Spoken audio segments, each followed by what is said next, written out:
Ya, muda peduli wasra telah dibuktikan Maria Gabriela yang telah mengkreasikan kain tenun ikat asal NTT menjadi ragam busana yang luar biasa banget.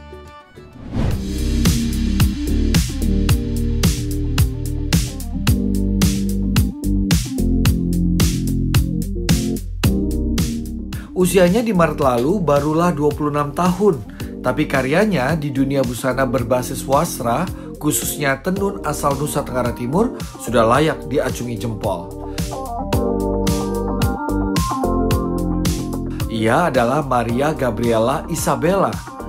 Busana produksi Maria bersama 7 rekan semasa sekolahnya telah digelar dalam eksebisi bergengsi Jakarta Fashion Week tahun 2015 dan Indonesia Fashion Week tahun 2016 serta tahun 2018.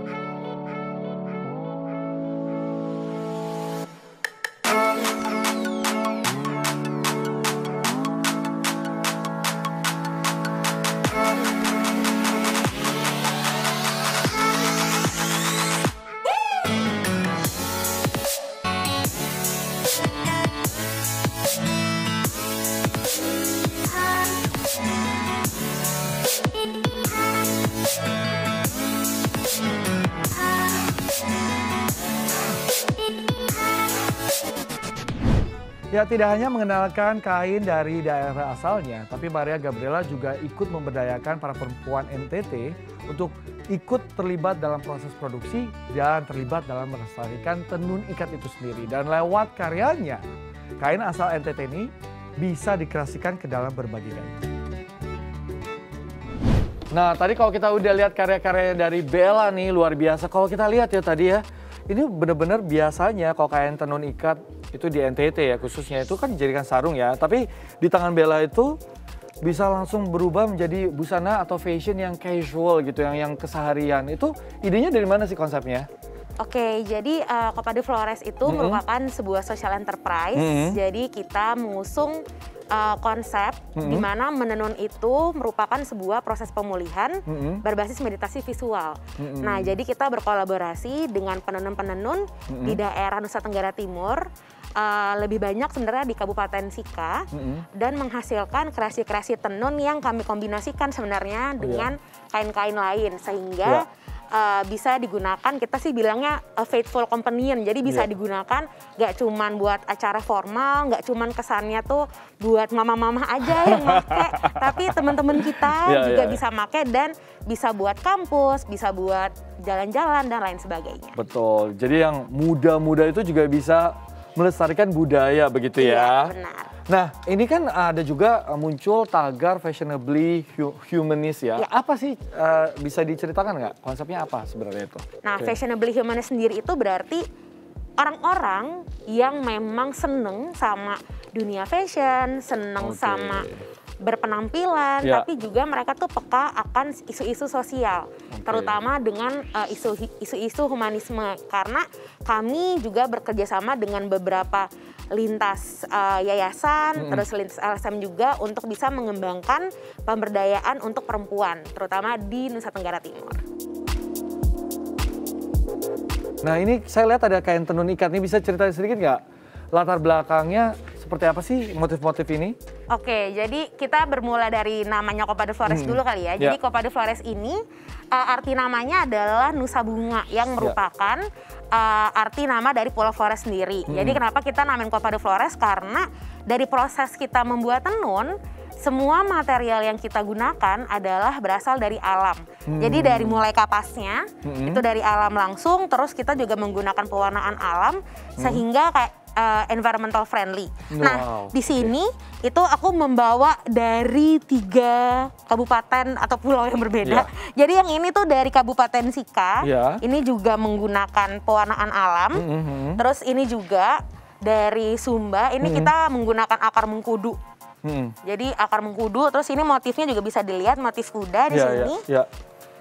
Terus ya yang ini dari Sabu. Terus yang ini juga dari Sumba. Oke, ini untuk masing-masing motif ini ada ininya nggak sih?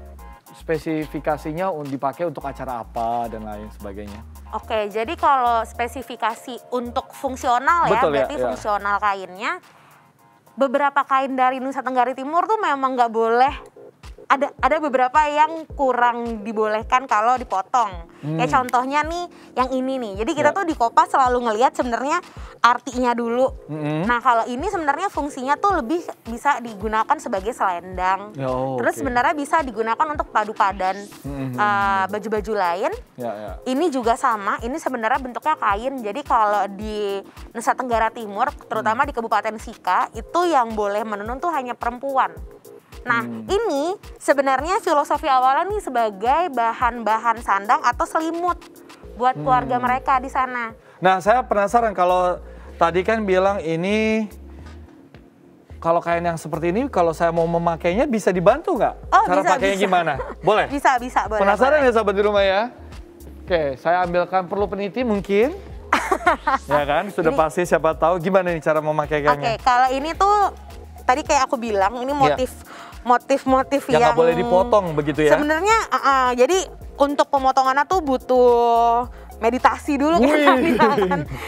Nah ini contohnya nih kita pakai misalkan giniin dulu. Terus ini style pertama nih sebenarnya bisa dijadiin, kalau teman-teman suka lihat, ini tuh sebenarnya bisa dijadiin. Ini bisa diginiin, terus biasanya kalau ini tangannya dilihatin aja. Tangan kayak gini. Terus kayak ini tuh bisa teman-teman kalau punya belt atau misalkan kalau mau pakai kancingnya itu bisa di sini. Gitu. Jadi ini tuh udah semacam kayak semi blazer gitu. Kalau teman-teman pengen pakai ke acara-acara formal maupun non formal. Iya, atau semi formal atau semi formal juga boleh. Ini baru satu nih. Ini baru satu. Terus sebenarnya bisa dijadiin ini tuh dijadiin kayak shawl gitu. Di sini dijadiin shawl. Ini tuh kalau shawl sebenarnya banyak banget banyak banget stylenya. Ini aku praktekin satu dulu biar nanti bawahnya. Ini sebenarnya kayak satu gini. Ini rumbai-rumbainya sih kalau bisa kelihatan gitu sih. Gini. Terus satu lagi kalau mau pakai buat bawahan tuh juga bisa. Jadi buat ini kan kayak sekarang lagi zaman ya, lagi ada banyak movement berkain gitu. Jadi ini bisa langsung aja digunakan sebagai kayak kain di bawah. Kain di bawah. Banyak ya ternyata ya, dari satu kain aja kita bisa. Dililit aja. Dililit. Dililit gitu Kak. Jadi kalau ini tuh perempuan sama laki-laki juga kayak harus bedain gitu makanya. Ini buat kalau mau jadiin kain biasa gitu.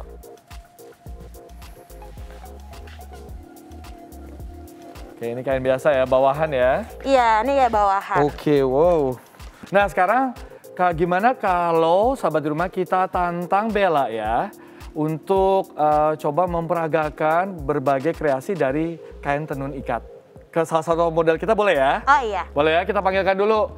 Nih dia model kita. Novi ayo masuk sini ke rumah saya. Nah coba monggo di sini kira-kira yang cocok apa nih Bella? Kita coba lihat ya. Yang cocok aku coba pakai yang ini deh. Boleh. Jadi ini kain tenun dari Nusa Tenggara Timur. Oke, jadi ini tuh kurang lebih sama kayak yang sebelumnya. Tapi kalau sebelumnya kan kakaknya make banyak banget ya kainnya. Ini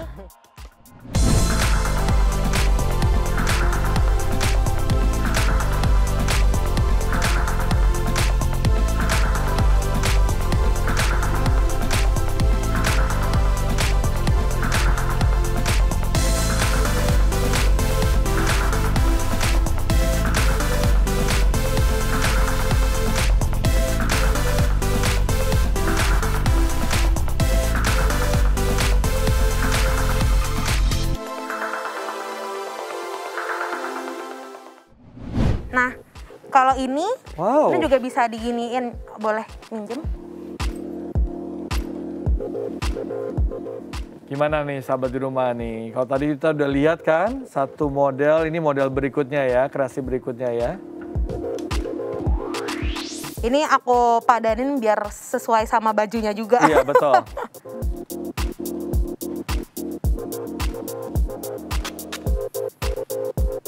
Oke. Ya. Jadi ini bisa diginin aja.